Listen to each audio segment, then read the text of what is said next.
When a child comes into care, it's you're being uprooted from what you're used to. You're taken from your norm and put somewhere totally different that is alien, and that's very difficult. If you can imagine as an adult being taken from your home environment and put somewhere else and said, this is where you're going to live, work, or whatever, it'd be very strange and very hard to cope with. With complete strangers.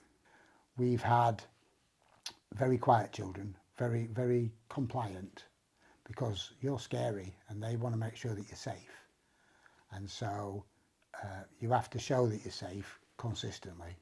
A child that comes into care, you've got a very limited amount of knowledge about what's happened and what may be affecting them living in your house. As well as living in a different house, things will have affected him to come into that house.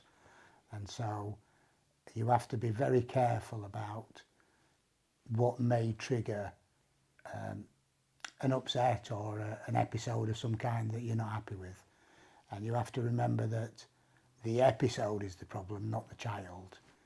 And as time goes on, as a child stays with you and for a longer term, you get to know more about them and how they react to things and what triggers there are, and then you can avoid the triggers. You try and keep away from the triggers so you're not dealing with things on a reaction basis.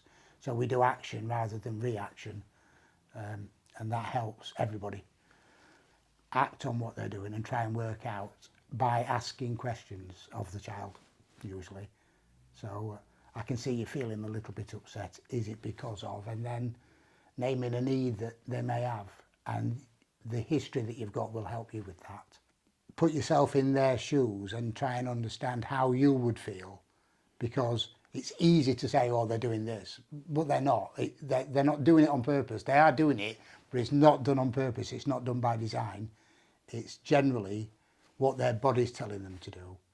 And a lot of the time, the body's saying, get out of here because there's dangerous adults, because that's what they're used to.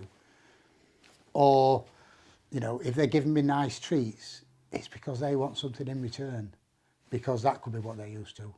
So you have to remember that little things can trigger them off in a big way. What you think's nice to them may be a trigger for something that's happened previously. We receive support from our supervising social worker.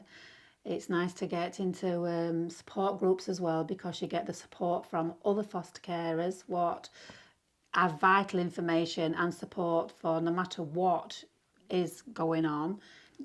Get as much training, accept as much training as you possibly can, because it is essential. Yeah, it's attachments and advanced attachments I think is the crux of being a carer, because it lies at the very heart of dealing with children.